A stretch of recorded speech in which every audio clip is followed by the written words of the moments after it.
Shipping is expensive, and there are a lot of behind the scenes action that goes into deciding how much it costs to ship something. So I got the great opportunity of sitting down with Matt Goldrick from Quartermaster Logistics to talk all things shipping. We talk estimates on campaigns, what Quartermaster Logistics handles, final mile shipping, shipping in different regions. There's a lot of stuff to cover, and I want to thank Matt again for his time.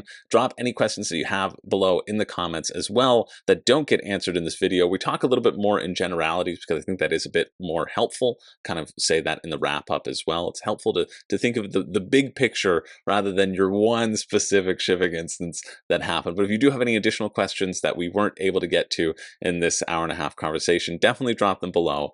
I had a friggin' blast. Matt is great to talk to. I feel like I got a lot more insight into the shipping process, especially when it refers to crowdfunding board games in particular. So thanks again to Matt, and let's get into the interview. And so thank you, Matt, for joining us. Matt from Quartermaster Logistics. How you doing, Matt? I'm so excited to get this thing started. Me too. It's what I do every day, so I'm happy to share any information I can with anybody who wants to hear it. Yeah, we're going to be demystifying the shipping process. But before we get into all that, I would love for you to just sort of introduce yourself, talk about your role at Quartermaster Logistics, talk about how long you've been in that sort of fulfillment industry, and give us like a brief overview of your experience so that people know who the heck are you? Sure. My name is Matt Goldrick. I am the Senior Director of Sales and Development at Quartermaster Logistics. Um, I've been with Quartermaster for a little over 3 years now, but I've been in the industry for about 6 years. Um, I worked with publishers, and I worked with Gray Fox Games initially. That was my first job in the board game space. Um, and then I had a consulting company, and I worked with miniature manufacturing and miniature design companies and art direction and artist sourcing and all that kind of stuff. And I did a lot of behind the scenes work for a lot of different publishers out there. So I've kind of done everything that there is to do from design and development. I've not designed anything. Oh, I should say development more than design. So don't look for my name on any game box or anything. But development all the way through manufacturing to now fulfillment. So I've worked my way through all the parts of the process. That's really cool, and obviously that helps inform like your work with fulfillment because you actually know what you're shipping and the industry behind it rather than just packing boxes and sending them out without like knowing what your client needs, right? You've been on the other side of it, so you can Yeah, I mean, understand. Yeah. I should say I don't pack any boxes. Well, I the our warehouse is located in Orlando, and I'm located in Indianapolis. So um, I don't have anything to do with any of the boxes. So if you've got a complaint about how something was packed, I didn't do it. Yeah, so yeah, you're yeah, in the clear. We got to get that out of the way first. yeah. So, but yeah, I mean, It's I've not worked Matt's with fault, okay? He's yeah, a great guy. yeah. Leave Matt I alone. He's a national treasure. I've worked with from consulting side of things. I've worked with different. I mean, from artists to designers. I've worked with manufacturers. I've got a lot of great relationships with a lot of big manufacturers that everybody knows. So, like, I know when a new publisher comes to us, I know exactly what they're going through. I know exactly who they're talking to. They mention names, and I know who they're talking about. I know. I don't want to say everybody because that's not possible, but I know a lot of people, Yeah. and because I know a lot of people, it's easy for me to have these conversations with our clients and also kind of make sure that our team knows too, because you know in fulfillment, because fulfillment is not unique to board games in any way. A lot Right. of the people who work with us in fulfillment don't know board games at all. They know fulfillment. That they might dabble here or there, but a lot of times, so our project managers and things like that, they don't play board games at all. So this is another product. So I can explain to them how publishers work and how they interact and those kind of things. So yeah, Yeah. it's been hugely beneficial to my career, but also just our success as a company. Right. And what other stuff does Quartermaster Logistics fulfill? Well, it's primarily board games. I will Yeah. say that where we started. Let me Because back up. Oh, I had assumed that it was just board games, and then I realized stepping into this call and what you're saying, I was like, oh yeah, that might make sense that you may have to like fulfill other things. I mean, we have other clients that do other things.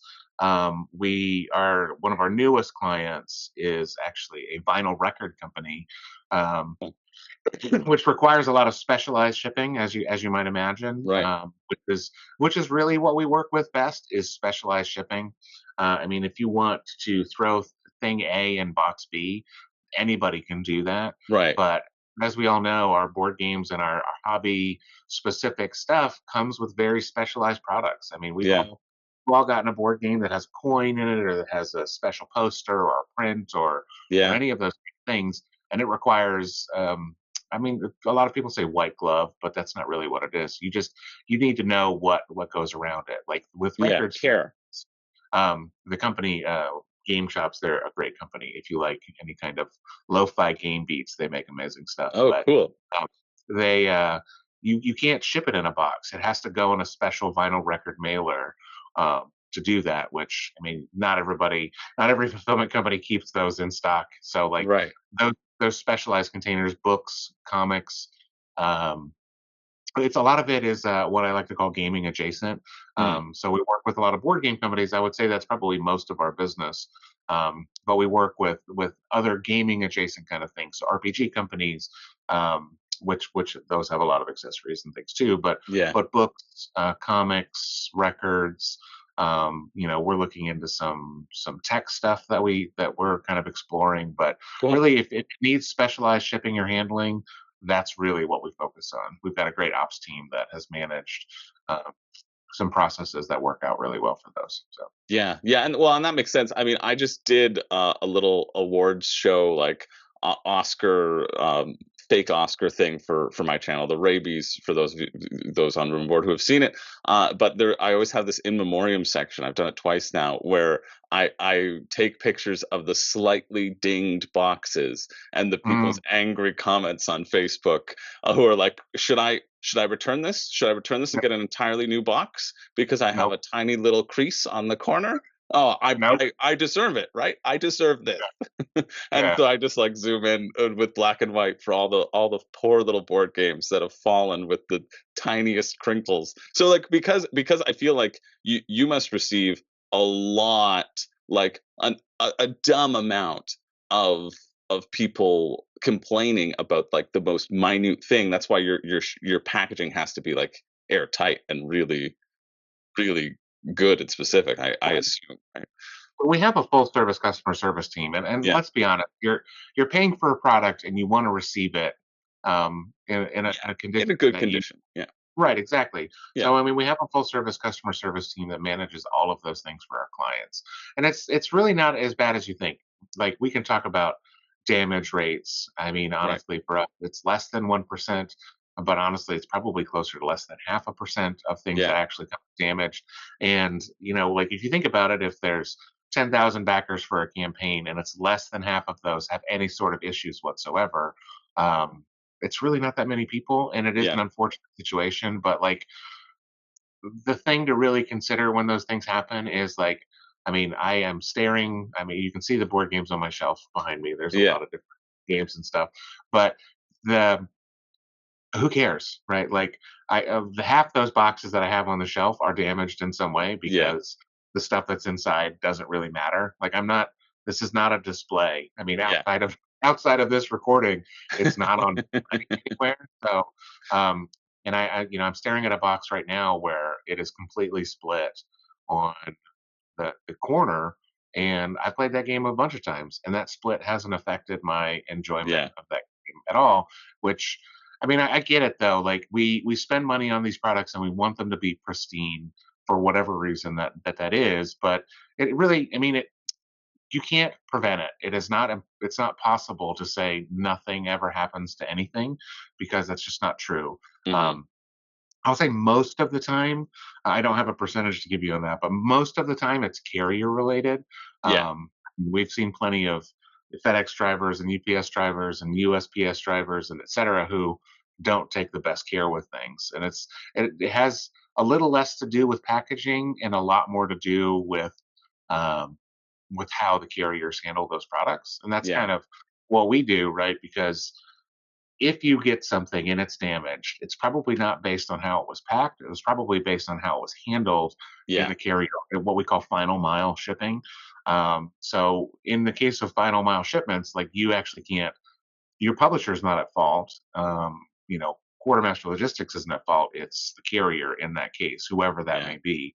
And that's a fairly complicated process to, retrieve all of those things. So for instance, like we just talked about the box that has a split on the corner, like I know what's involved to get me a replacement box so I don't have a box with the ship with a split corner. Yeah. I also know how much that's going to cost the publisher.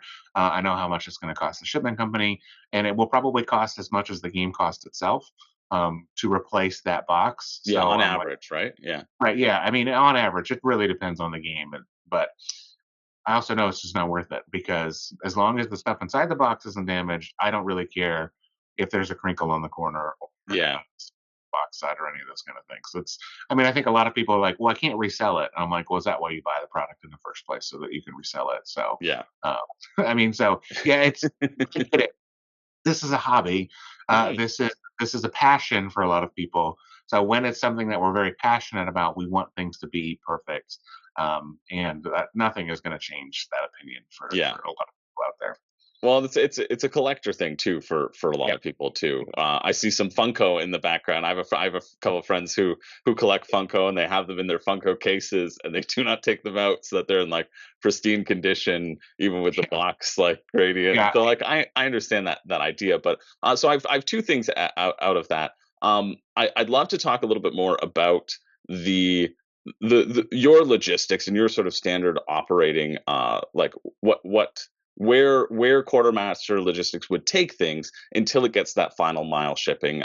If you would ever, if Quartermaster would ever have a hand in that sort of final mile shipping, and then I also just quickly would like to talk more about that sort of uh, idea of, well, we can get into the conversation of cost. I think sure. in that aspect of the cost to ship things, even just an empty box that people don't realize costs the publisher like a ton of money and equal to the game itself. I think that's important to realize. So those sorts of things is where we can take our conversation next.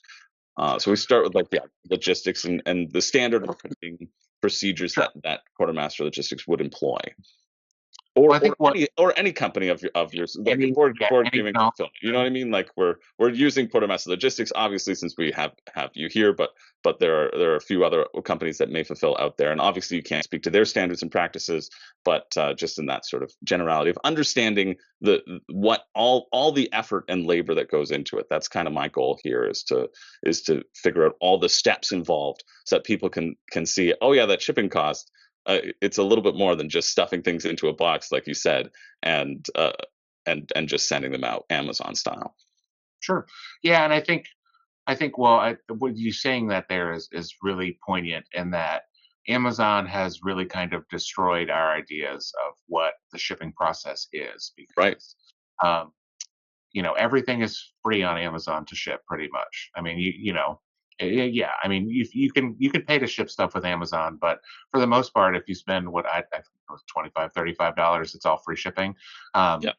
and it has created this idea of what shipping actually costs to do, which Right. is completely and totally inaccurate in the grand scheme of things because only applies to Amazon and that Right. only applies to their multi-billion-dollar business that they run. And most of us are not. I mean, we're not a billion-dollar business. Um, so yeah. I mean, I think what people will oftentimes be surprised by is how long the process actually takes to do, Mm, uh, and how long just shipping impacts and things like that are. So I'll give you a couple of different examples. yeah. Um, Oftentimes, like a client relationship with Quartermaster Logistics can take up to a year or more to process these conversations. So, like, Right. I have Wow. clients that I've worked with that I started talking to them when I first started working at Quartermaster, which has been over 3 years now. And we've only just recently processed their first bill. Um, Wow. so yeah, so it's in a I guess sales that makes sense from like a Kickstarter or a campaign or like those things take a long time to develop. And I'm always harping on campaigns that don't have an estimated shipping cost on their campaign, which we can talk about as well in a little bit. But yeah, I guess that makes sense in terms of like you want to make sure that the product is created, Right. um, and but you need to talk to you all before it's created, or else it's going to just be sitting in a shipping container somewhere and accruing cost. Yeah, and there's well, that is accruing cost is one of the things that happens in this whole process, and that's really kind of where it starts. Is that shipping? Well, we'll come back to that Hmm. specifically, but yeah. So like we will talk to clients at various stages in their process, whether that's before they've even launched a Kickstarter, which is what I recommend honestly. Yeah, If you're a new publisher, you're thinking about self publishing, talk to fulfillment before you ever launch your Kickstarter. 100%. Um, yeah, because it's just absolutely required. The cost of shipping itself, the cost of fulfillment is probably going to be more than the cost of manufacturing for you to move this product around. So start early in the process. You're never too early. Our Yeah, team or anybody in this will be happy to tell you that if you don't have an established logistics process in place, you need to start early to figure all these things out because we think about what we think about and what shipping and logistics and fulfillment companies think about is what that final process is. We're the last stage of things. yeah, And because we've done it before, we know exactly what you're going to encounter. So a lot of times, I've given presentations and things like this in before, but it's the cool versus cost scenario of what's cool and what's expensive, right? right. So like a good example, like you can see it back there is the you see those coffin boxes like that. Yeah, yeah, They have big long coffin boxes.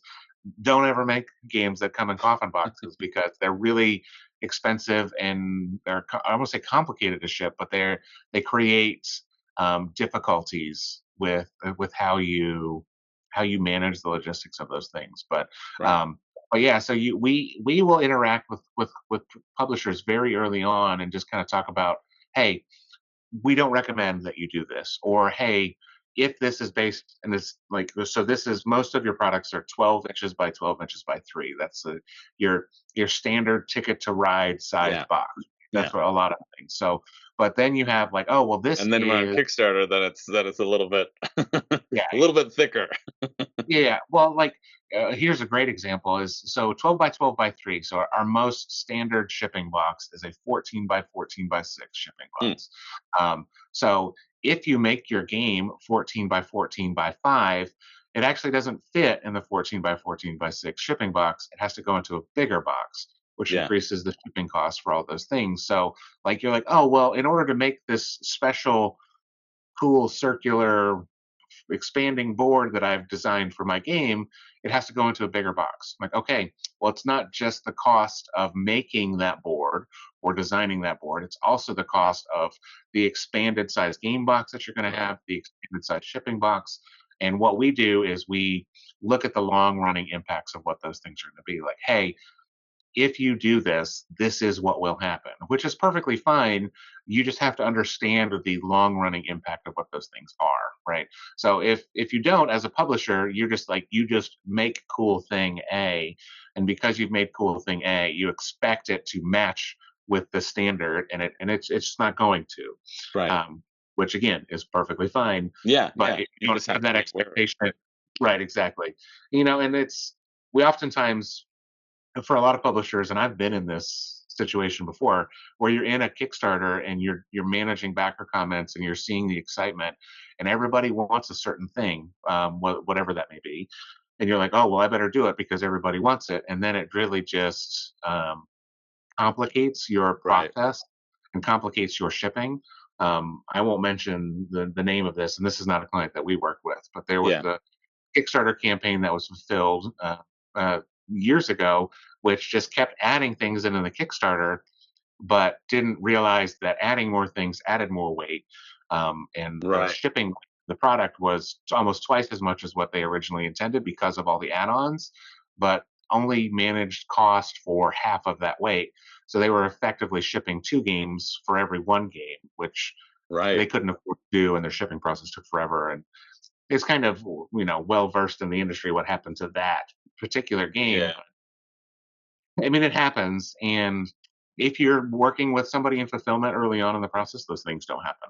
Right, because they're there to say, "Okay, I know you're excited, but, like, Yeah. plan your stretch goals in advance." That's also that makes so much sense to me. Like, already I feel like I'm illuminated behind why big boxes, right? Like, the collector's edition boxes, why those end up increasing in cost because of Mhm. the shipping, because of the size. I remember um I was talking to Ivy Games recently, and they were saying, "Oh yeah, the Moonraker's big box." They're like, "Honestly, that cost us so much money to just get like people wanted a collector's edition box, but if we hadn't said yes to the collector's edition box, like we would have been able to cut so many costs because it was just by the size of it and by that like by that as it gets bigger and bigger, and then the idea of stretch goals being planned in advance, that almost feels like a fulfillment necessity now rather than just like I've always thought of it as like, oh, it's a marketing thing, like it's to keep fun with the campaign. You love seeing those little things, but if people are like, yeah, add in a whole new board and that like increases the size of your box, Yeah, I that's mean, that's potentially a both. nightmare. Right, it is, and it's both. I mean, it is marketing based, but, um, we talk about process, and that's one of the conversations that we have is, like, if you hit all your stretch goals, you Right. need to know everything that's going to be included, right? Like guesswork in the middle of the campaign is totally possible, and we have Hmm. capability and the skills and the tools to manage that for you. It's just going to change everything. Like I'll give you Right. a really good example of how this impacts things. When you ship something, the shipping weights round up. So if something is 12 and a half pounds, it means it actually ships at a cost of a 13-pound rate.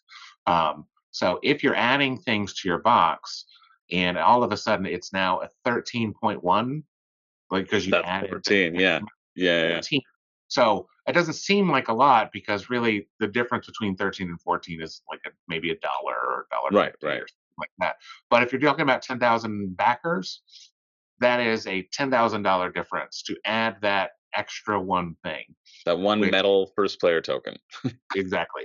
Yeah. So you have to think about all those things. And also just like the weight of the box in general. The bigger the box is, the bigger the amount of product is, the heavier the actual shipping box is because Right. I mean you've got to ship in good quality boxes, otherwise the product doesn't arrive good. But Yeah.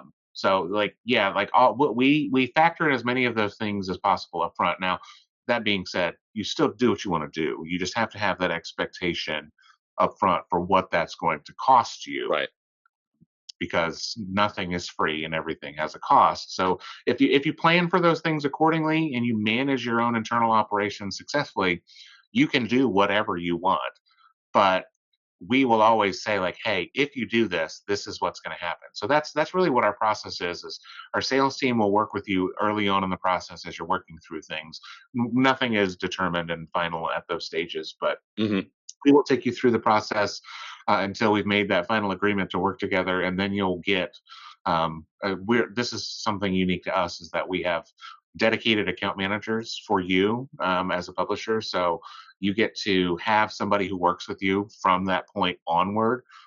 So you will have somebody who manages this campaign, your future campaigns, and everything going Yeah. forward, so that effectively we become your fulfillment specialist, your logistics specialist. They just work for Quartermaster instead of working at your office space or wherever the Yeah. case may be. But which honestly, in this world, because there's so many small publishers out there, and I think most people are surprised to find out that most publishers are only like 5 or 6 people at most. Yeah. Yeah. There's probably like 10 publishers that have more than 10 employees. Most of the time it's subcontracted or consultants or whatever that manage those things. And your big publisher that makes a lot of cool stuff that you like probably only has 2 or 3 people working at it. And one of them is not a logistics specialist. So that's Yeah. that's why we do what we do. But it is a long process, and that's kind of why we do what we're doing is it could take you even from the point of Kickstarter launch, you launch I mean, the pandemic stuff aside, Yeah. Yeah. standard operating time for a Kickstarter is probably a year and a half. Um, just from like the 6 months before the Kickstarter to the time of the launch of the Kickstarter, and Yeah. generally about a year from the time of Kickstarter finishes to when it actually fulfills. Sometimes That, 4 and that's or 7. generous. That's nice. That's a good Kickstarter, right? Like I feel like a year and a half to two is sometimes even more expected at this point. Yeah, it really just depends, Yeah. like, I don't wanna say, like, the good publishers or the bad publishers or No, whatever no. I because think it's the there's it's just how the it is. Yeah. process. The Yeah, I mean, process. Yeah. like yeah, like, I mentioned that I worked with, a lot of the consulting I did is with miniature manufacturer, and that is a very long process. So Right. for those of you who like your come on games or whatever that have really cool miniatures and all that stuff, like that's a long process.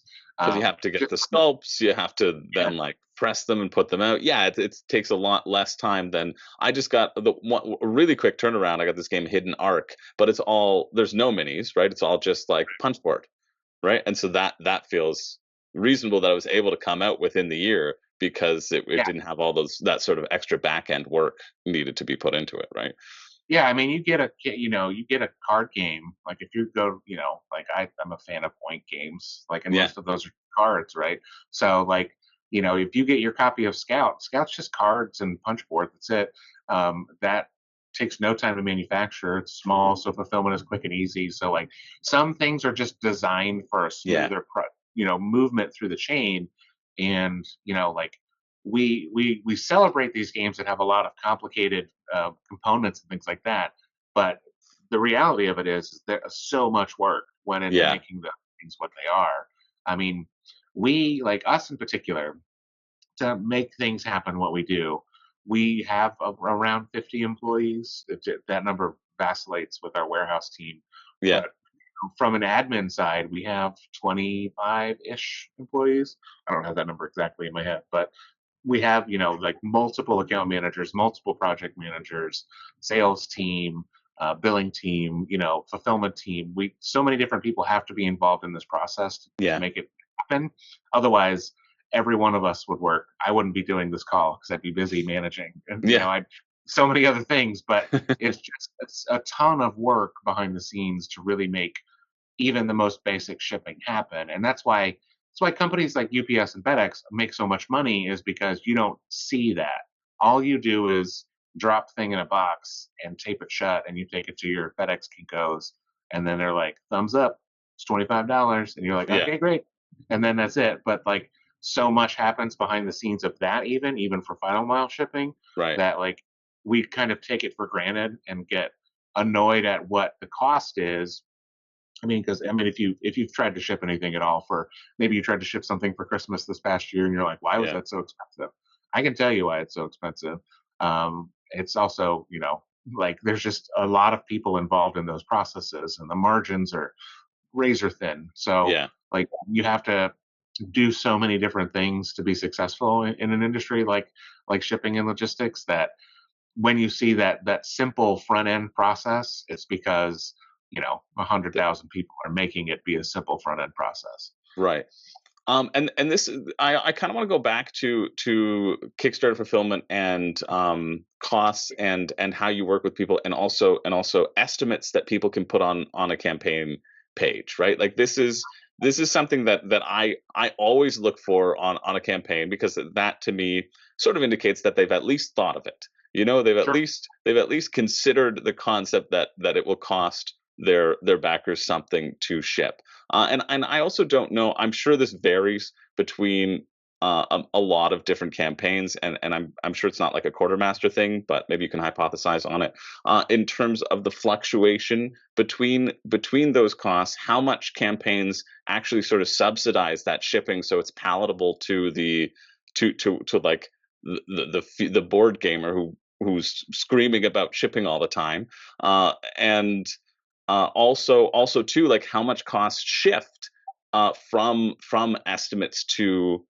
fulfillment because I feel like there is a lot of shifting costs that happen and it's hard to do an estimate, right? Like and that far Yeah. in advance especially too because it takes so long. You don't know, like pandemic aside, right? I don't know if and you can probably speak to this too, if we've leveled out from the pandemic's ramifications yet or not, or if we're just seeing inflation as a result of that or whatever. But barring any sort of global disasters, right? Like those sorts of estimates and predictability, how do they kind of factor in?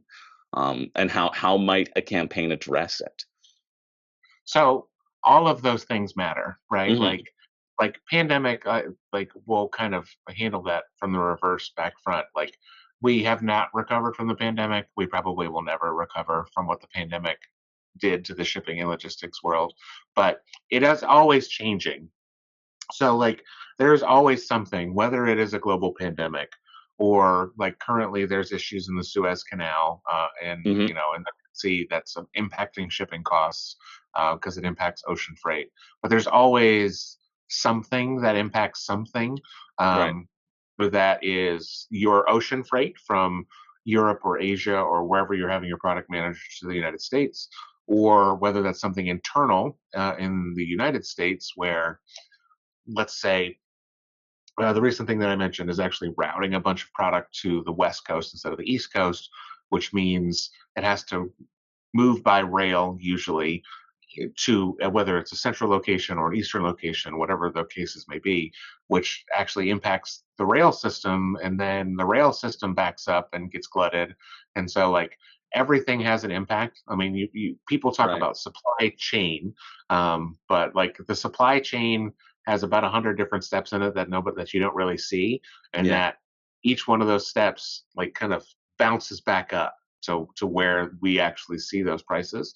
So those things are just constantly shifting and changing, and they shift Right. daily, they shift weekly, they shift monthly, um, et cetera, et cetera. But like we won't like we could probably have a weekly show that talked about all the different things that are impacting What's the shifting today? Yeah, like how has it yeah, impacted? That would I yeah, think be really interesting. I don't know who would watch, but yeah, yeah. That's the question. Who would watch that besides people who actually do this for a living and yeah, yeah, probably already know a lot of those things anyway? yeah. Uh, but yeah, I Just mean the news it bulletin is like, oh, rails, the rail team doesn't have the staff. They're all on sick leave, so it's going to back yeah. up there, right? Well, I mean, but in Australia, for instance, the dock workers, I don't say they always go on strike, but they have gone on strike around the holidays for the past couple of years, and that has an impact on like there's Right. nobody working at the dock to receive your package or receive your containers, so that has an impact. It may be minimal, it may be large, it may be long Yeah. lasting, maybe short term, and that's kind of a lot of people, like the freight carriers that we work with and the freight bookers that we work with and those kind of things, they manage all of those things and they do it Right. on a daily basis. So, but yeah, In to kind in of, that instance, I'm curious, is that why? Because during pandemic, I feel like I saw either an image of a bunch of ships waiting to get offloaded or just like a bunch of containers. Would the ships just have to sit there? Like your ships arrive, there's no one to take your stuff off. You're not going yeah, to turn around without delivering it. Your ship just kind of sits there. yeah, you actually saw that quite a bit in the pandemic. Yeah. There's no berths available for things to unload, either because there's no workers available Right. or there's workers available. Like one of the big ports in California is Long Beach, and you could be on the beach in Long Beach, and you could just be looking out into the ocean, and you would just see like a row of container ships just sitting out there waiting for a berth to open up so they can come Wow. in and load stuff. Yeah. So yeah, that happens. I don't want to say a lot, but it happens Enough quite to be. Yeah. yeah, to consider, right? Right. We work with several different ports to try to manage that, but even then, even though we work with anywhere from 3 to 6 ports in the on the East Coast, even then, like during the pandemic, like oh well, nobody has any open berths to load Right. in, so you just Yeah. have to wait your turn. So, I mean, yeah, it's to rewind back to the beginning of the Yeah. conversation, this specifically is it's not hard for me to figure out like when I'm looking at a Kickstarter campaign because even though I don't back them anymore, I still pay attention to what they are. Yeah. Is I can tell who's talked to somebody in fulfillment or at least has fulfilled product before when they list their shipping prices, and I can tell who hasn't because like for those of us who've been around Kickstarters for a long time, and those of us Yeah. who've been playing games for a long time, it used to be every Kickstarter had free shipping, um, and none of them really had free shipping because nothing is free. Yeah. They just had, wide enough margins that they could subsidize all of the shipping cost, and shipping Yeah. was a lot cheaper, 10 to 12 years ago than it is now. But even then, like, I know what the shipping rates and costs are, and I can look at it and be like, oh, you say $10 for shipping. It doesn't cost $10 to ship that product. Almost nothing costs $10 to ship. But you see that and you're like, oh well, they either have factored in some sort of subsidization in there, um, or they have something else behind the process, or maybe they're just willing to take the hit to get the product out there. It's hard to Yeah. say. Yeah. I'm not privy to the operations Yeah. of all the Yeah. publishers that we work with, but And it's tough it's because pretty it's an individual decision on each part, right? right. Like Yeah. that's not something that um, quartermaster would know, right? But Right. it's just because I see such wide variety, and then of course we have instances where it's not enough. Like especially that happened during pandemic too, Right. where those estimates like falter too, and they're like, listen, we're gonna either have to take a hit or get more shipping, etc.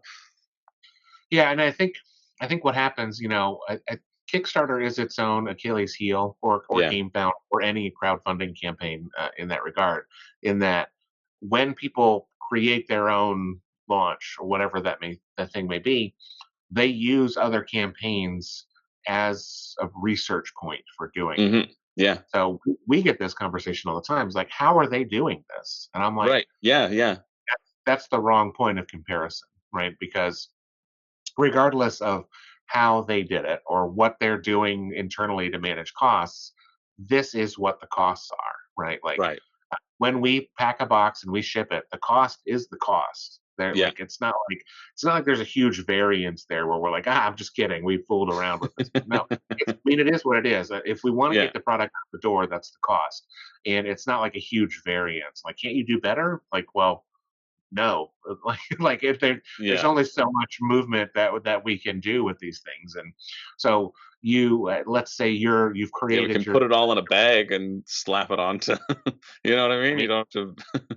but even then, like, the cost of shipping that is the Yeah. cost of shipping that. So, Yeah. but Yeah. you get a lot of those things, is like, you've worked for 4 or 5 years designing your favorite new thing that you really want to make, and you go out there and you say, oh well, the last 10 Kickstarters I backed, I only had to pay $10 for shipping, so I'm going to charge $10 for shipping. So you create your Kickstarter, you launch your Kickstarter, you say shipping costs $10, and then you come to somebody else and you're like, shipping is $25, and they're like, but I only collected 10. And my question a lot of times is, why did you only collect 10? Yeah. So that I can help you figure that out. But also, like, it was clear that you didn't talk to anybody in shipping and logistics at that point. Yeah. And, to be fair, there's so many variables about determining those things. Like, all I know is what our process Yeah. costs Of and course. Yeah. what affects that process. But and I can help you kind of scope those things. So we get those questions a lot from publishers, where they're like, "What should I list on the Kickstarter?" And my answer is always the same, or from the sales team is always the same. We can't tell you what to list on your Kickstarter. We can only tell you what it costs. What you decide to make your backers pay for shipping is a very Yeah. different. So I hear it a lot, and I hear it all the time from backers. Is just like, oh well, they're just trying to make money on shipping. I guarantee you, not one publisher makes money on shipping. That is Yeah. not a profit point for people. They're like, maybe they clear $1 because they overestimated something, Yeah. but I guarantee you that dollar is not profit, and it just kind of moves into a different space to manage those things. So, And that's always um, why shipping is generally collected not at the time of funding, right? Because you have to yeah, wait and see this is the cost. Okay, now backer, please pay the cost. yeah, and I mean, that's because it's a huge variance, right? Like, Yeah. we always recommend that. We're not consultants, but we kind of are, right? Yeah. We've done a lot of these things, and we just tell people, it's like, don't collect shipping cost at the time of crowdfunding is so different because Yeah. a lot of major companies out there don't use crowdfunding, and not even just board game publishing, but just you know, general Yeah. manufacturing and Yeah. those kind of things. Um, because there are benefits and negatives to using crowdfunding. And one of the negatives is that you don't have all of your costs up front. You just don't know what they all are specifically. Like I'll give you some examples of variants. So number one is fuel. Um, Fuel is the thing that drives it all, right? Right. There's a pump for you, but the fuel cost varies so rapidly. There's something called a fuel surcharge that all shipping and logistics companies manage, and the fuel surcharge changes every week. So we pull it up on Monday, we see what the fuel surcharge is from whatever carriers that we're using at the time, and that is what it is. I mean, That's what that it like is. you Yeah. literally, yeah, you can't change it. Yeah. You And go to a gas station, it's going to cost you this or yeah, it's going to cost you more. It depends on all the it's the factors. same things we manage. Like oh my Hmm. god, fuel. A gallon of gas is 4.50. Like yeah, well, you got to get to work, so 4.50 it is, right? Yeah. Like, and it's the same thing for shipping too. It's like oh well, the fuel surcharge coming from that carrier, whether that's FedEx or UPS or whoever, that has to be paid, or the product doesn't move. And so, but so many we won't even get into what cause crude oil prices and things to Right. vary and Yeah. things Yeah. like that, but that is another factor that's managed by shipping and logistics. So um that is a huge varying point for those things, but honestly, like, shipping rates change all the time, and they never go down. That is something that it's Yeah. just how much they go up, right? Yeah. And they change at the beginning of the year. For the most part, there's some international things that don't change like on January 1. But if you ship something on December 31st and you ship something on January 1st, there will be a big difference in those shipping prices. So It get is an it out in automatic. December. Well, don't get it out in December because there's surcharges Right. and things that go along with those too. Because which is another thing we'll talk about is kind of how to Mm. factor those things in, but those prices just change. I mean, like, and we're not anything special. The only thing different for large shipping and logistics companies is that they have contracts with their final mile carriers. So we have contracts. Everybody else has a contract, and then they say, okay, here's how much your stuff is going to go up, and there's a cap. Like, your rates will not go up more than this percentage, right? So like, it's going to go up, but it just won't, like, whatever that 10%, 15%, 5%, whatever those numbers are. Yeah. Um, your rates will not increase more than 10%. Then X But amount. Yeah. right, and that's generally how those things work. They are always going to go up, which is one of the things that we had to manage in the pandemic. Is they didn't go up by they went up by a lot, Right. and even They went with up by like a contract, whole, yeah, yeah, a whole crap load. they went up by a bunch, and the fuel surcharges went up by a bunch. So like, there was just a huge influx of cost change at that point, regardless of contract. Right. Um, that everybody had to absorb. But yeah, and that's kind of one of those things. So like, let's say you launch a Kickstarter in October or November Yeah. of 2023. So you're talking to a fulfillment company in 2023. They do not have 2024 rates as of yet, Right. right?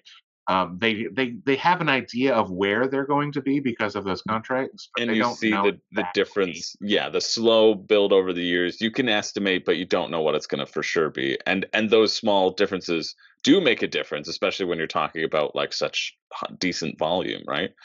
Well, right, and even then, like, so let's say you're talking to me in October. Yeah. I give you the rate as I see them for that. Then we go through the year of 2024, or we go through the next year, and you actually fulfill at the beginning of the next year. Yeah. So you've gone through 2 years of shipping increases for what effectively took just a little bit more than a year, just because of Right. the timing Yeah. thing. So you collected $20 in shipping, but by the time it comes out, it's $30 in shipping, because it went up 5%, and then it went up another 5%, or whatever those numbers Yeah. are. Yeah. Yeah. Yeah. But it's 5% on top of the initial 5%, and then let's say fuel surcharge is now $3 per as opposed to $1.50 per. So now it's a huge increase, or what's seen as a huge increase. Right. And really, not that much time has passed, and that is an unfortunate thing. And like, but unfortunately, nobody can tell you exactly what it is. You have to Right. guess. Yeah. And anybody who says it's really just how educated your guess is. Everything is Right. a guess. Um, but our guesses are usually better than most because we've done this a lot. But like as a Kickstarter creator or publisher, unless you have somebody who is like studying trends and doing those kind of things, you Yeah. don't know what those increases are going to be. So, if you collected at the point of Kickstarter, let's say for this Phantom campaign we're talking Yep. about, they collected $20, and then the shipping cost comes out. Like by the time of shipment, I'm like, okay, we're going to fulfill in March of 2025. Like, okay, great. Well, when you ship in March of 2025, it may be $35. It may be $60. I don't know Yeah. because I don't know all of the things that are going to happen. Yeah. Um, but the final answer is really you plan for the worst and hope for the best. Yeah. Um, If you estimate on that higher end, then you could be like, hey backers, I got you a discount. But if you yeah, estimate exactly. on the lower end, you can say, hey, sorry, I didn't do my due diligence or guess correctly.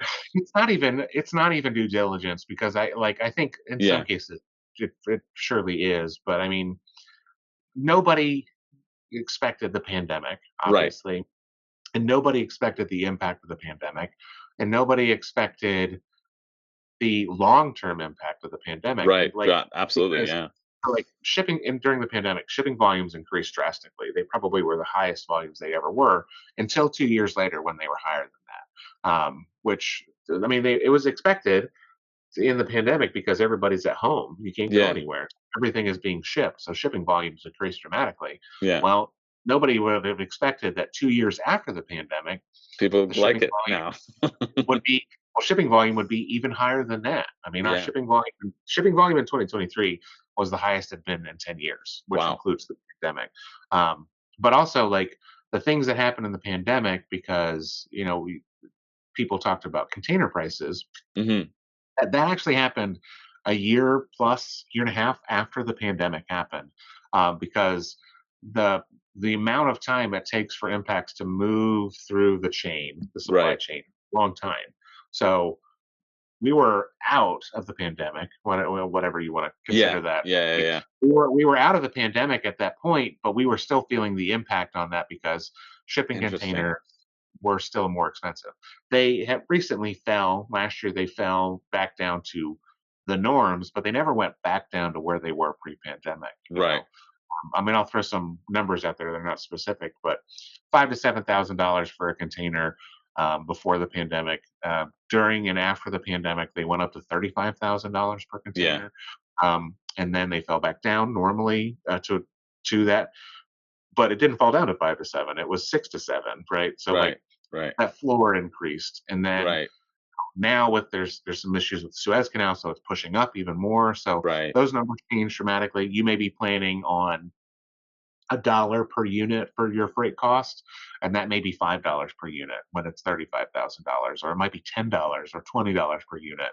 And if that's a $50 game and your freight cost is now $20 per unit, Yeah. you're losing an insane amount of money. So there's Well, just so this many things is to factor in. yeah. But This is an interesting question I just thought of right now too, because in a lot of Kickstarter campaigns, we talk about the influx of board games that are out there and the amount of board games that go through, and a lot of those aren't going to see wide mass distribution, right? Like quite a few Kickstarters, people turn to it because it's a passion project. It's limited sure, run, it's super deluxe. You can only get it on Kickstarter. That's usually right, what the standard is. But for companies, I guess that want to do both, like because with that idea, you can say, okay, well, the price and the shipping. I always say this when looking at a Kickstarter campaign. I'm like, you add them together, that's the cost of your game, right? Like you sure, have to think as a consumer.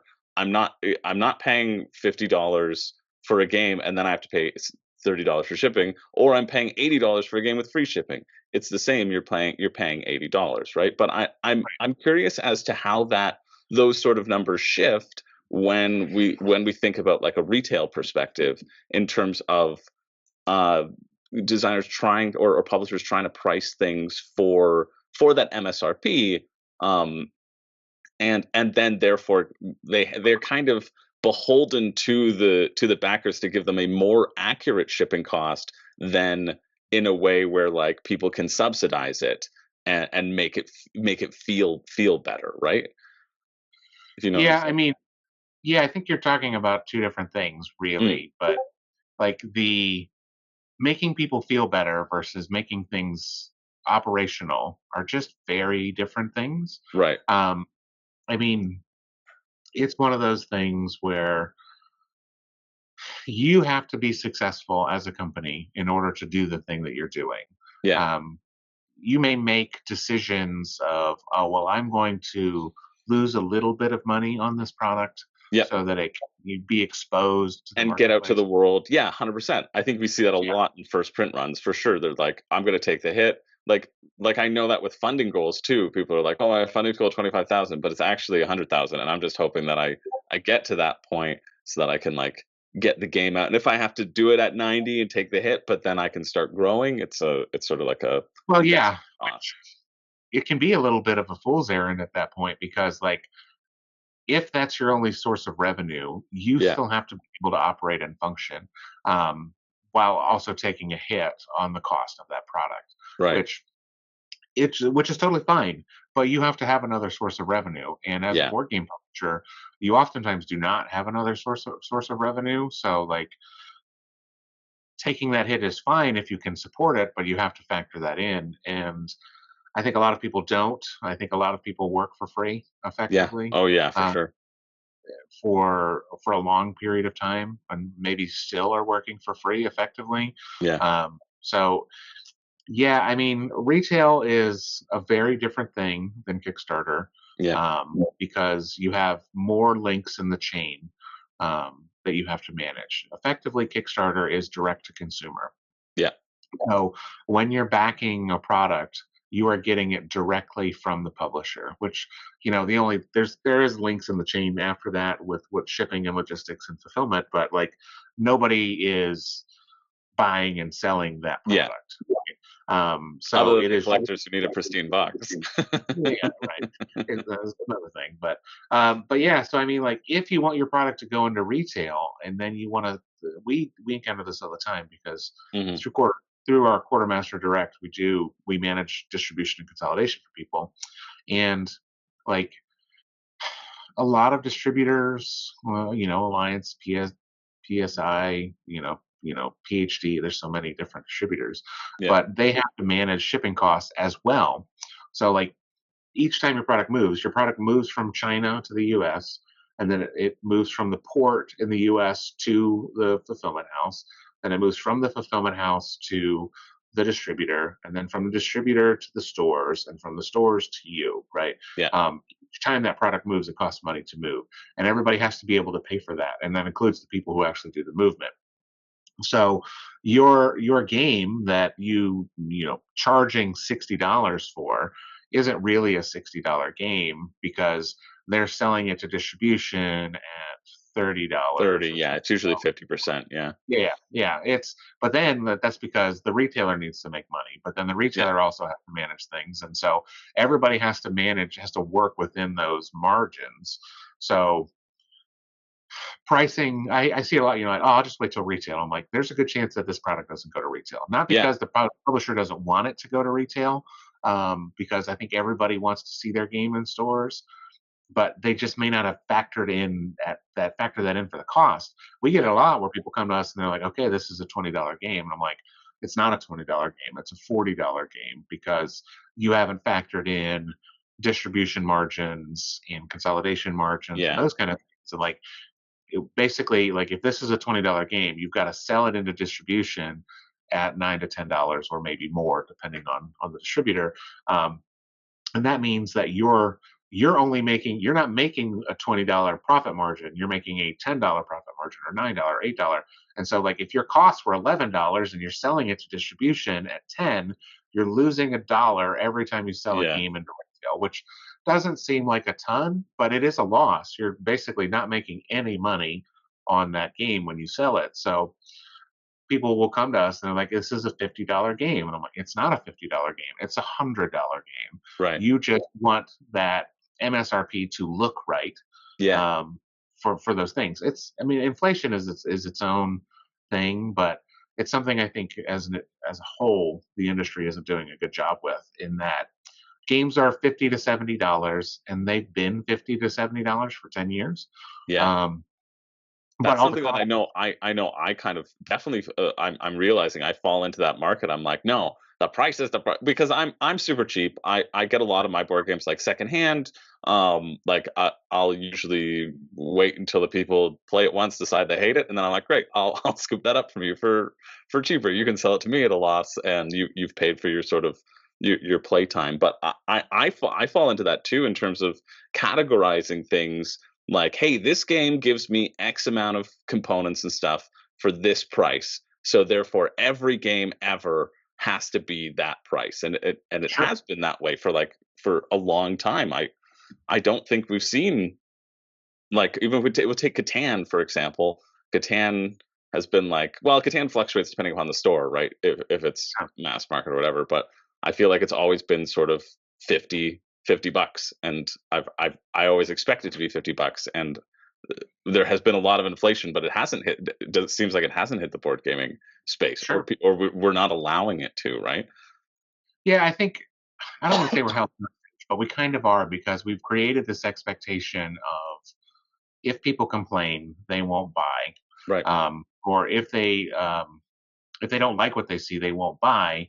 But my response to that is, well, you should make something that they like to see, and then they'll buy it. Because if they Yeah. want it, they'll buy it. I mean, Yeah. Yeah. yeah, 100%. like a lot of people complain about FOMO. They're like, oh, it's all FOMO. Like, of course, everything is FOMO. Every single purchase decision in the world is FOMO, right? Like, Yeah. because you make that decision whether consciously or subconsciously. Do I want this thing or not? You Yeah. will figure out if you want it. Will Um, this thing give me value or not? yeah. Yeah. Well, you'll make whatever bad decision you need to justify to figure out how to purchase that thing. Which sometimes it's more bad decisions than good decisions. But we can't, as a company, you have to figure out how to make money on this thing. And when I say make money, I don't mean like you have to figure out how you're going to pay for that yacht. It's not about paying for the yacht. It's about paying for the lights in the office that you're in, the internet service that you use Yeah. to run your website. Like, you have to be able to figure out how to operate. And we do this a lot in distribution and consolidation discussions where people will come to us and they're like, well, we want the MSRP of this to be $30 so it sells more. Right. Like, $30 doesn't make that game sell more. The quality of the product makes it sell more. But Right. also, like, if you can be profitable at that price point, great, we do it. Great. But a lot Yeah. of times we'll just say, hey, look, this should be $50, not $30, or this should be $100, not $50, because we want you to be profitable. It is both a business decision and a we care about you decision, Yeah. in that we want you to be functioning long enough to either A, reprint this game because it's successful, or B, make another game that we can then sell. So we can't we can't make money unless we're selling product or unless we're moving product around. Yeah. So your success drives our success, which is how all Right. fulfillment companies work. If nobody had anything to ship, we wouldn't have anything to do, right? So because we don't make games, we don't have anything like that that we can sell. Yeah. So we will oftentimes step in and be like, hey, look, you should think about this when you're making this thing so that you can make enough money to continue to do this thing. Because Right. if you don't, we don't have anything to do. It is both a selfish and non-selfish decision at the same time. Yeah. We want you to be successful. The more successful you are, the more successful we are, and we can both do this. That's why we call we don't call them clients, we call them partners, Yeah. because we really are partners in this situation. If you fail as a publisher, we then fail. So we want you to be successful, and a lot of times people don't make that decision from a profitability standpoint, or at least an Right. operational standpoint. And so we're like, oh, well, I want people to buy. And I'm like, you don't want people to buy, you want people to care. And that's a big difference Yeah. between, I mean, how many times do we buy something? We've been to shows, you and I first met at a show. Yeah. Yeah. So when you go to a show, you're like, ooh, look at this. And then you buy it, and then it sits on the shelf or sits in the corner, because it was an impulse decision. Um, but really, like, you need people to care about you as a company, so that kind of covers those bases. So Yeah. you have to think about the long term. And Yeah. we don't oftentimes do that, think about the long term, because we're too worried about the short term decision, Yeah. which is that purchase or non-purchase decision. And So how it'll look, and just how, yeah, the feeling, right? Like, uh, it is exactly. such a sort of feeling based thing, and I Yeah, think you're one thing that's like really resonated with me is that Kickstarter is its own sort of Achilles heel. I think we do base it like, because I go through every Kickstarter campaign, I look through and I'm like, okay, what's the shipping? And so like my sort of shipping idea that I've absorbed is through that Kickstarter presentation. I see like that's so much lower than like every other campaign that I've seen, like for a very similar sized product, right? Like in terms of some shipping, I'm like, okay, well, they're clearly either subsidizing or they haven't estimated as potentially effectively as or the flip side, the flip side, like, why is this, you know, I bought a same size game from somebody else and it was $10 to ship, and right, why is right, this $40? And I'm like, yeah, well, that's probably the accurate price is the yeah, $40. It's not because they're marking it up. Like, nobody's yeah. like, oh, this is where I'm going to make my money. Ha ha ha ha. I've calculated my evil scheme to make $2 extra on shipping costs. That is What, never. that's the worst evil villain, super villain ever. Yeah, yeah. The It's just, slightly skimming off the top yeah, shipping maniac. yeah. And I think from a backer standpoint, because I am both a consumer of product and a supplier of product, right? Like, Yeah, I do both of those things, and I know what they both are. But I think when you're just a consumer of product, it's easy to cast aspersion and cast blame right. from that standpoint, where you're Yeah. like, oh, this is what they're trying. The evil corporation that's making the products that I love Hmm. is skimming $2 off the top. They are skimming this money. And that's Yeah. like, Yeah. nobody's skimming. They're just, yeah, we can talk about the evils of capitalism and, all of the different things about huge evil corporations. Yeah, Well, and in the we were board talking game in world, generalities as well, because I'm sure there is at some point someone who has abused this system and has done oh, it, yeah, and like it has there are happened. bad actors, right? But we're obviously not talking about those bad actors. We're talking about the people with passion who are just trying to get it off the ground and And etc. it's hard as a publisher, because you'd like to think you're not the bad apple, and whether you are or aren't isn't entirely relevant. But your Yeah, job is to justify why you're not. And the real answer is you're not going to be able to. The Kickstarters and GameFound campaigns and backer kit campaigning, it is all driven by the vocal minority. yeah, Um, when in reality, if you have 2,000 backers on a campaign, most of your complaints, and I'm not saying valid or invalid complaints, but we'll put some air quotes around complaints, um, comes from a very few number of people. Like, while I don't back Kickstarters anymore, I have backed several hundred of them in my yeah. days. So I've participated in numerous campaigns, and I Your don't think shelves I've are ever. full. Yeah, they are full. Well, that's not. You can't even see the other piles on Yeah, the other yeah. side. But the That's how you know you're a true gamer. Stacks, yeah, yeah. stacks. Stacks on stacks. Well, I also play Magic, and so I've got binders and binders full of Oh cards yeah. over here. So yeah, I Yeah. I have my own issues, right? But it's one of those things where, like, your complaints come from 5 people, 10 people, 20 people. It's such a small percentage that you have to make sure that the overall, like, that's your job as a publisher, is to worry about the big picture, not the individual, because you're not going to please anything. Like, so Yeah. I'll give you like, I won't mention any names or campaigns that I've Yeah, of worked on course, already. of course. I've worked on multiple campaigns. I've probably worked on 20-ish, maybe 20 to 30 Kickstarter campaigns. And I had several where the same guy um, complained on every single campaign. And he always had the same complaints and he always had the same issues. But he backed every single one of those campaigns. And it's just like, you have to understand, like, this isn't really what this is. Like, this isn't, not to say it's not a legitimate complaint, but Yeah. you have to understand what the big picture of that is. Like, I can address this, I can not address this, I can manage this or not manage this, and the end result is kind of the same, because that one thing doesn't drive the whole thing. And we see that a lot in shipping too, is, people are like, oh, where should I ship and where should I not ship to? Like, where, like, I don't know if I should ship to Europe because that is a complicated thing. And Yeah. in the grand scheme of things, sometimes the answer is no, you shouldn't. Sometimes the answer is yes, because, or even smaller areas like Mexico or, Hmm. South American countries or any of those kind of things where they're like, I don't know if I should ship to them or not. And my answer is varied in that situation, but like it's easier to refund the two backers that you have from the Isle of Man off of the UK or one backer than it is to say I'm not shipping there, because you never know.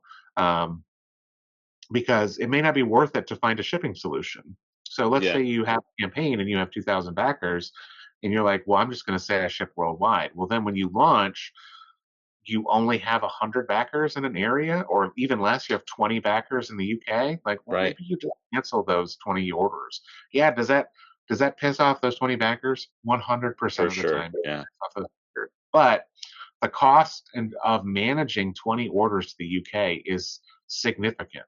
Yeah. You really only manage international regions when you can do them in bulk, or you have to, can, you know, Eh, consolidate those in a different way. There's yeah. lots of different ways to do it, but you have to kind of say, like, am I pissing off everyone? No. Am I pissing off some people? Yes. And that is, I mean, I hate to say acceptable losses, but that's kind of what it is that, like, when you're doing this thing, whether it's people complaining about shipping prices, complaining about the fact that they think something should cost 1 gold instead of 2 gold, right? Like, you're never going to please anybody. Hmm. No company does. There's not a single company in the world that pleases all of its customers 100% of the time. Well, But except Quartermaster Logistics, but well, we don't do that. Yeah, I would love to say that that's true, but we just don't. And that's just the way of business. yeah. And Kickstarters in general, in the board game world, the board games publishing world, there's there's so much that's exposed to the Yeah. general backer that Yeah. Yeah. I laugh because I see people like on commenting on campaigns or on Facebook groups or whatever with very authoritative opinions, like, this is why this is. And there's a part of me that wants to be like, that is 100% not why that is, but you read something somewhere that has made you the expert on that Yeah. thing, Yeah. therefore you share that knowledge. And it is what it is, right? Like, are more people satisfied than not? Are you able to stay functioning as a company, and are you able to move on to the next thing? Now, as long as those answers are yes, there is going to be fallout. It is unfortunate, but it's Yeah. just part of the process. And shipping is a big thing that happens, as is a big reason why those things happen. Because let's Yeah. face it, shipping is expensive. It's probably going to be a larger percentage of your campaign costs than like manufacturing. People Yeah. assume it's manufacturing, but honestly, depending on your product, It's logistics and shipping is probably a bigger percentage. Well, I'd love to also talk a little bit, and I don't want to take up too much more. I know we should cap it soon, but I'd love to talk a little bit about that localization. And like, I live in Canada, right? And so I always Sure. find that we can use Canada as an example, because we were talking about Mexico, talking about those sort of smaller cities. We see that rest of the world bracket where the shipping cost is always astronomically high, because Mhm. you're not dealing with that volume, right? And so I'm wondering, if you could shed a light, in terms of the process of like the difference between U.S. and Canada. We can use that as an example, and the additional costs that are associated with going sort of off hub, and talking about like customs friendly shipping as well, because I know that there are like hubs that you can go into and then send out that you can avoid duties. Like, I know we mentioned before that, like, talking about that could be a 3-4 hour conversation. Yeah, But those ideas of like, um, customs friendly shipping from hubs, how to do localization correctly, I guess, and the costs associated with that, when you're not in sort of a major hub. sure. And I think the first thing we'll address is misuse of terms, right? Because even like there, I know what you're asking, Yeah. but the words aren't right. Okay. Um, So, like, and it's, I mean, and you're an insider, right? Like, you're inside the industry, publishers, Yeah. Yeah. all these things. But even then, like, we still don't know all of the things that are 100% right. Like, Yeah, localization is a completely different thing. It has more to do with translation, that's true. Yeah, yeah, yeah. That's a than that yeah, side of the process. But correct. like, so like to we asked a Yeah, couple we'll questions. ignore localization. Yeah, ignore Sure. localization more in terms of shipping internationally, and Yeah, like the customs friendly hubs. I think is sure. a better Well, framework to talk. that's another term, customs friendly. Customs Mm, friendly is fake. yeah, It's not a real term. Um, like all custom, like, because you have to pay customs. You have yeah. to No pay matter what. that. There is no avoiding them. There is no workaround, air Right, quotes there. right. Yeah, But like, what really matters is who pays them, right? Is it you as the publisher who pays them? Is it me as the backer who pays them? Um, and so, like, customs friendly just says you don't have to pay. That's really all that means. Is yeah. that You won't get I'm a going bill for duties at your door. It's not going to be UPS who shows up, and then you have to pay UPS. right. Like So it's like taken care of on their end. Yeah. right. So, like, in the US, there is no customs on board games. There are customs on toys, there are custom charges on other things, but specifically on board games, it's zero. There are entry fees and there's some other charges that go along with it, but like, there's no customs charge for board games in the US. A really interesting example is like a sleeve, like a card sleeve. If you were to just ship a box of card sleeves on its own, into the U.S., you would have to pay customs on it because it's Mylar. I forget the codes. I don't manage that side of things, so I don't Yeah. remember all the codes and specifics. Um, but if you were to ship card sleeves with a board game or inside of a board game, it is a board game accessory and therefore is not customs charged. So why is the same Interesting. product getting one thing and not the other? Well, that's how the government works, number Yeah. one. Yeah. But also, that's just kind of how it is. So, like, but regardless of that, the customs on that product moving into the US or into Canada or into Europe or into Australia, those VAT, customs, duties, etc., they all have to be paid. There is Yeah. no circumventing them at all. There are ways to reduce them, just depending on how they move into the country, but you can never avoid them completely. And it really just becomes a question of how they're being paid.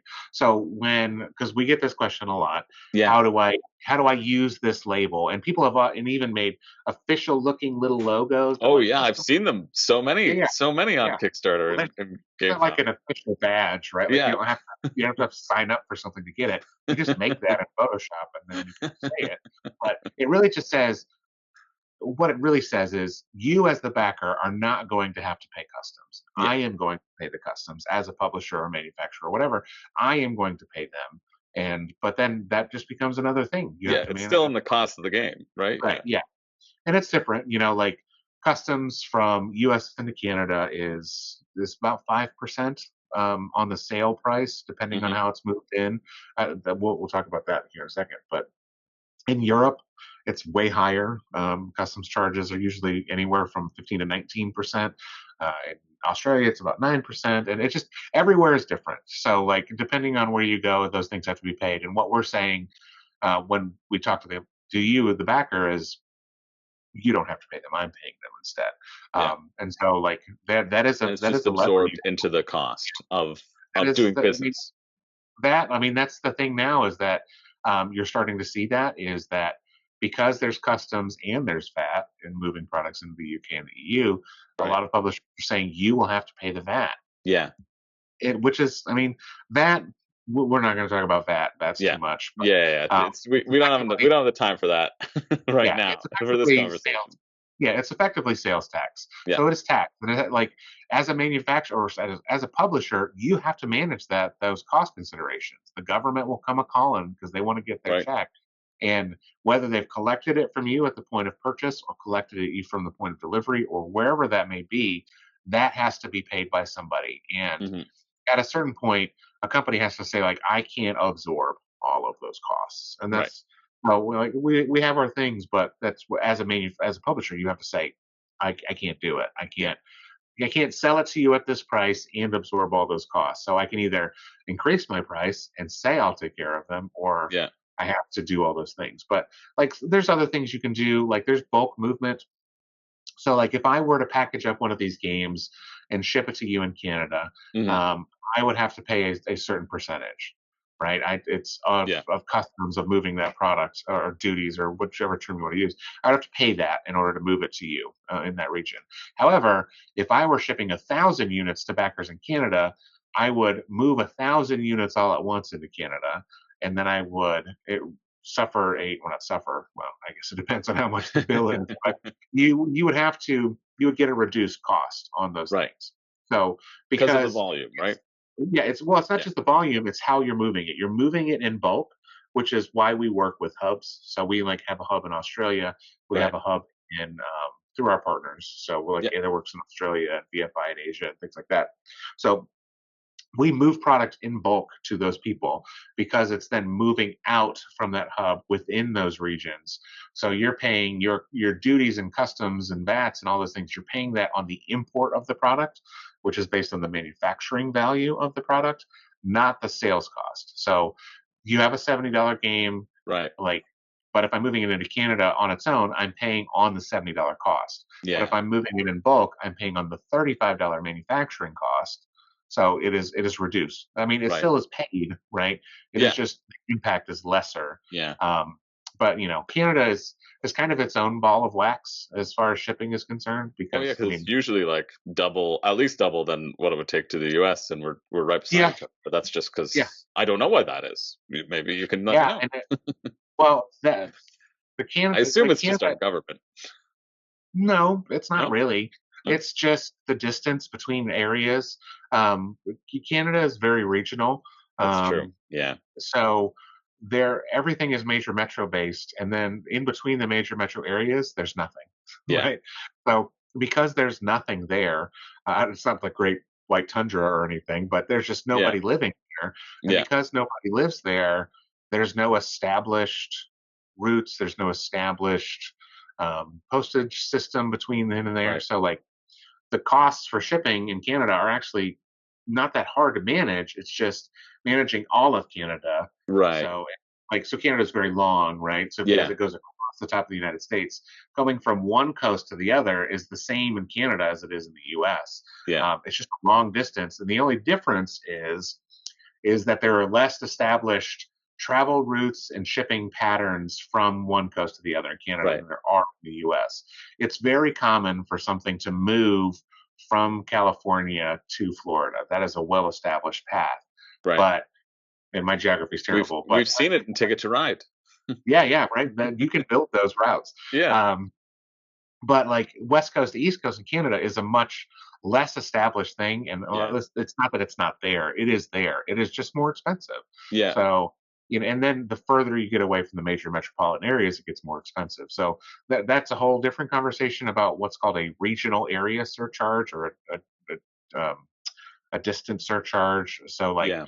you could live what like you could live in Toronto, Yeah. or you Yeah. could live 45 minutes outside of Toronto, and those shipping prices are drastically different Right. because 45 minutes outside of Toronto could be the middle of nowhere. You could be the only person on your street, Yeah. and the postman just it's just more expensive for them to go out there to where you are to ship things. Right. So it's another surcharge that has to be managed somewhere along the line. So what ships to me in Indianapolis, because I live right outside of the city, very close, what's very cheap to ship to me is probably twice as much to ship to somebody, that person who lives 45 minutes outside of, or maybe three times Yeah. um, outside of Toronto. Right. And in terms of this, this is I'm also interested in terms of the relationship that you have with the final mile Mhm. fulfill post or whatever you'd call it, just final mile fulfillment. Um Sure. and so you mentioned you had some contracts with final mile. How do those things get established? What's Quartermaster Logistics sort of like role in passing the torch? And then is does that represent how much of a significant chunk of cost is represented in that? Because again, it's that next company, right? So I assume that the cost is significant because I know the cost to ship a box to Sure. something across the town in Toronto is like $20 for me to do, you know? Right. Yeah. Yeah. And that's, I like, so we are not a final mile carrier. We Yeah. do not load Final mile stuff up carrier. That's in what a van, and yeah, we don't drive it anywhere. Yeah. So we use final mile carriers. So we our relationships are just they're business ones. Hmm. It's we don't have a personal preference in this game. We're not like we love this company, so we're using them. It's not Yeah. that. It's whatever It's makes things whoever work. can get it done. Yeah. Whoever can get it done with our quality standards that we've set, Yeah. price range that is something that we can function with. Yeah. So that's how our relationships are based, and they are constantly renegotiated and addressed. I mean, that's our president spends most of his time looking into those kind of things and having those conversations with those final mile carriers to make sure we're doing the best thing because we there's not that many. Number one, there's not like there's 100 final mile carriers. We talked about Amazon earlier. Amazon is its own final mile carrier, so that's why they're able to do the things that they Right. do. Because I mean, you've seen them. You see the Amazon vans driving Yeah. around. It's because like when Amazon first started, it used the postal service. It used USPS. They had a contract with USPS. Um, so yeah, I mean, our relationship it's crucial, but it's also the large majority of the cost of what this is that we do. Like our operational margins on things is such a small portion of that cost.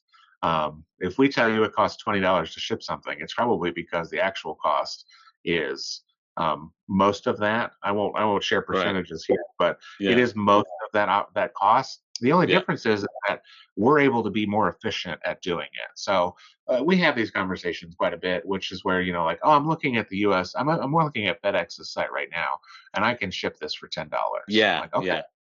then please feel free to do so.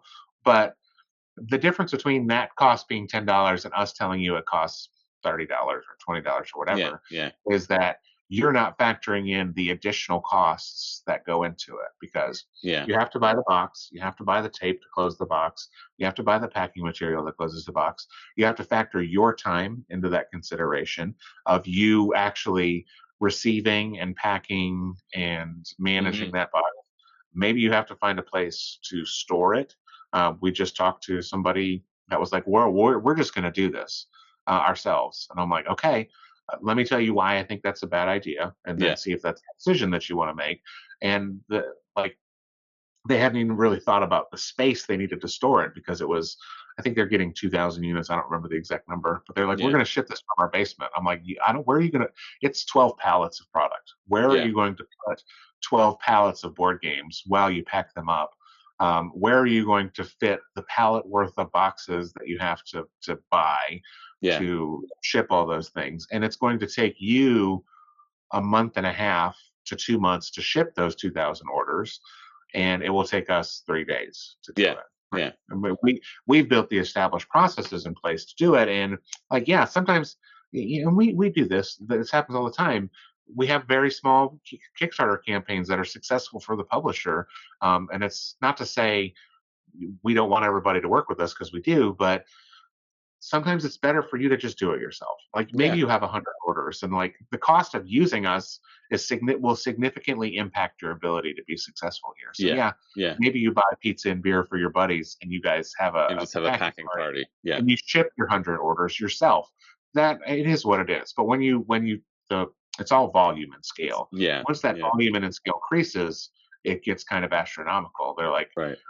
because I mean, honestly, we have some campaigns that we can do in like a couple of days that would take you weeks and weeks to do Yeah. because we have the established processes. We don't. Well, that all those established processes cost money to establish, and we have to pay the people too that are part of that process. So Yeah. that's where those costs kind of come from. But Yeah.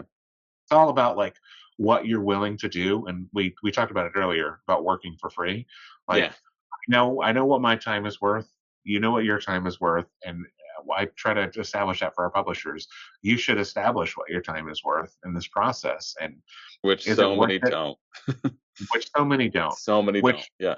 I get it. It's a passion process, and Yeah. that like I am passionate about the things that I am passionate about shipping and logistics. I am passionate about board game publishers being successful. Yeah. That's why I do what I do, because I care about these things happening, and you should too as a publisher. Hmm. You should care about what you do, and that includes Do you want to spend 2 months in your garage toiling over cardboard boxes packing games, or do you want to spend that 2 months working on the next big cool thing, Yeah. or developing the next game, or even just interacting with your people, like Yeah. being on your Discord and talking to your community, and going to shows and those kind of things, and just like, hey, this is cool stuff, but instead you've decided, or for whatever thing is, you're managing that part of the process. That has Yeah. value. And a Yeah. lot of times publishers, it's all a business, right? They just miss some of those things because it's the as I say, a lot of times I manage the boring stuff so that you can do the fun stuff, because I don't want to do the fun stuff. I want to do the boring stuff. So let me do that for you while you do all, so I can play your game. I will make sure your game gets to where it needs to Yeah. go. And so like as a publisher, I if I'm like dealing with Quartermaster, right? You give me a fee, I pay you that fee, and Yep. it's all you take care of the rest, right? Like Much. you pay the other people, you pay out the final mile contracts, you pay and you would get that starting like from the factory to Depends. Yeah, it depends on the publisher, really. yeah, Like we work with so many different publishers of various sizes. We yeah, work with the single person publishers to the big boys. We work with all of them, and we cover different things for different people. If you need us to pick it up from the factory, we can do that. yeah, If you want to manage that because of another relationship that you have or something else, that's fine too. So that's kind of what the account management part of the process is figuring out where you need us to step in and where you don't need us to cool. step in. So Cool. Well, Matt, thank you so much for honestly for all your time. I could I feel like I could talk to you for days, not even hours, but days and days and days. we can just have a part. We can just do a part two. We'll just We do a could do part a two. part two. Well, yeah, we'll see if there's a bunch of comments down below. There's a lot of questions. Maybe I'll send them your way, and if we figure out another time to do that, if they're answerable questions, right? Like I'm glad that we talked a lot in terms of generalities for this because there are so many specific instances, right? And I don't think looking at the specific instances are necessarily the good ones because I think we were talking a little bit this before. It's like, yeah, okay, if that one instance was like this cost $20, it's not everything is going to cost $20. I think working in Right. that is an unhelpful way of framing and thinking, but I think just understanding the processes and the differences of regions and how things move and even just understanding how people price things and how to think about these things, I think Sure. hopefully helps our framing when we look at crowdfunding board games specifically moving forward and Yeah. We all sticker have shock. bad experiences, right? Yeah. I mean, I've had bad experiences. You've had bad Yeah. experiences, and it's oftentimes important to understand that a singular bad experience does not the entire experience make. So Yeah. that's why I don't love talking specifics, because I don't want to accuse anybody, Yeah. Yeah. but also it should be understood that everybody makes mistakes in this process. Even the publishers that do a really good job, Yeah. that you're like, I always support this publisher because they never make mistakes. Yeah. That is incorrect. They have made lots of mistakes. Yeah. They just do a better job either hiding them from you or absorbing the impact of those mistakes. And that's the real difference, for a lot of these things, is that our understanding of things helps us understand. Well, our understanding helps us understand. That doesn't make sense. Understanding helps us realize the impact on not only us as the purchaser, but on the publishers and the industry as a whole. Yeah. And that realizing, like, hey, this is something that they have to deal with, and I should maybe not complain about that thing so much, because now I Yeah. understand how it works a little bit better. Yeah, or at least go into it with knowledge of saying, Sure. okay, I see like this is the reason, this is the reason. You may not agree with it, right? Like Sure. it's a completely different thing. You may not Yeah. agree with why are you doing it this way, and in that case, like you don't have to purchase the product. I think Right. that's an absolute legitimate reason for not purchasing a product is because they're doing practices that you don't agree with, and you're like that seems silly, and I'm not going to pay for that. But I think Yeah. I think it ultimately comes down to um, like I always talk about excitement in games, right? Like or a Kickstarter campaign. Like you want to be equally excited when you back as when it hits your door, as when you get hit with that unexpected thing that everyone was hoping to avoid, but nobody avoided it. You still want to be like you want to be excited to get your game. Hmm.